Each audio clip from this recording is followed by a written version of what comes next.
দিয়া দুধটা তাড়াতাড়ি খেয়ে নে। ঠিক আছে। মনে হয় উর্মির দিদা এলো।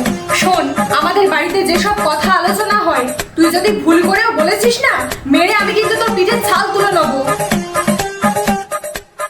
ও বৌমা, এতক্ষণ দেরি হলো কেন? কি করছিলে? সেরকম কিছু না, আপনি ভেতরে আসুন। আপনি একটু বসুন, আমি চা নিয়ে আসছি। ঠিক আছে। ও মা, দিয়া তোর গলার হারটা কি সুন্দর রে। তুমি আমাদেরকে দেখে এত হিংসে করো কেন গো? এসব কথা তোকে কে বলেছে রে? কেন, মা বলে। আমরা যদি কোনো সোনার জিনিস কিনি সেও সহ্য করতে পারো না, আবার যদি কোনো ভালো মন্দ রান্না হয় তাও তুমি হিংসে করো। ওই জন্য তো আমাদের বাড়ি যেদিন করে ভালো কিছু রান্না হয় তোমাকে এক বাটি করে দিয়ে আসে, যাতে তুমি লোভ না দাও। আর কি বলেছে?